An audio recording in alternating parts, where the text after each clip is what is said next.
I'm back. It's the third day of steroids, or it will be after 2 o'clock, which I will film.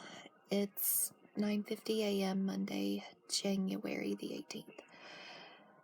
And I actually feel really good today. I slept through the night, which is really not normal for me, because usually I'm up most of the night, if not all of the night, uncomfortable, not being able to sleep, kind of feels like I have insomnia. But I actually slept through the night, which is really, I guess, making me feel better this morning than I usually do.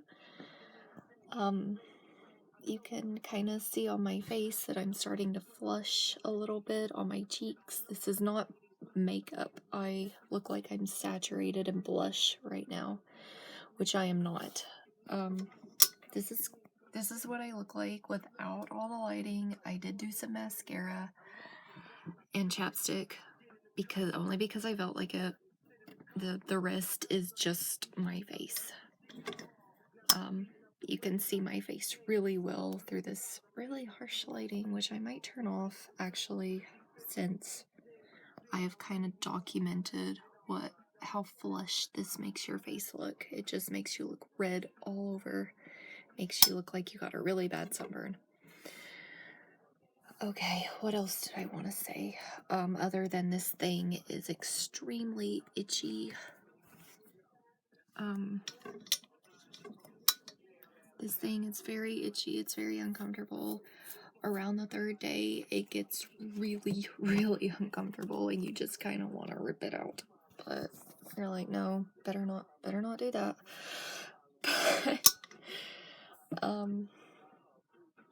What else did I want to say other than a follow-up? I'm starting to notice a little bit of swelling in my fingers. Not a lot of swelling just yet.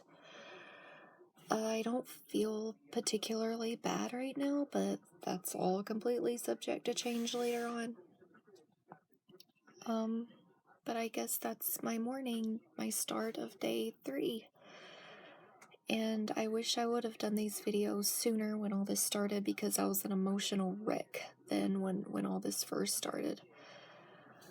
I was crying, I was at my mom's, I was kind of missing this place, I was overly emotional. The doctors it just seemed like the doctors just didn't really care a whole lot.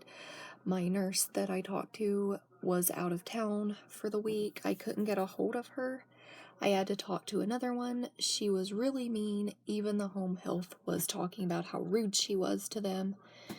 It just kind of seemed like they didn't care. Like, no one really cared about what I was going through, and that really hurt. And I was also going to bring up, like, if you have friends or something that you would care if they were going through this, you would be with them and checking on them, but they don't really do that for you, or at least mine don't, because they don't really know what this is. That's part of why I kind of wanted to do this, so that I could maybe show people exactly what it is, exactly what you go through. But this is only the personal video part. There's gonna be a lot more, like I said. To keep from rambling, I don't know what else I could say here. But yeah, this is day 3. This is my start into day 3.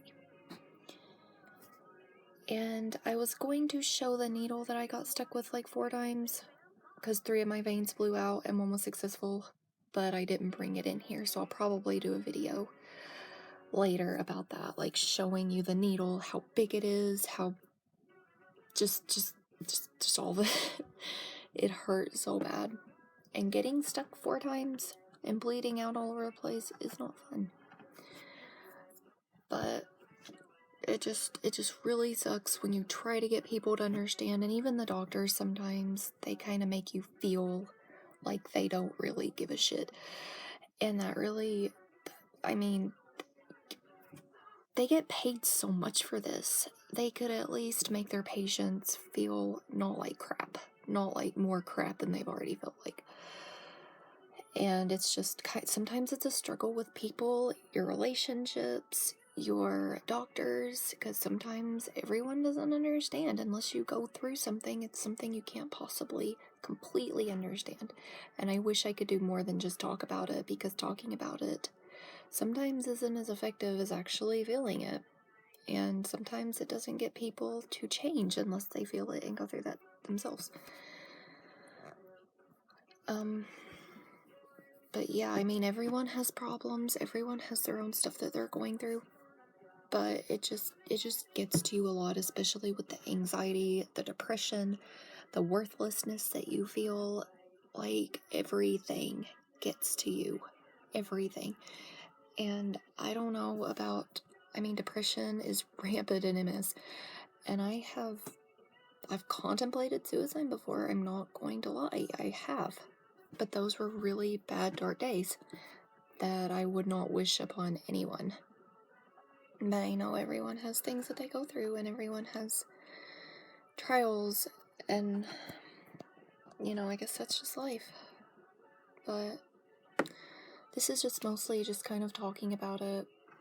But I don't feel really bad right now, which is good. I am starting to flush a lot and starting to swell a little bit. I'm going to do the full body picture before I get super bloated today, which I want to do like a comparison of how you look normally versus how you look after these steroids, which if they do to me like they did to me the last time, I'm going to be puffed up and red like a tomato.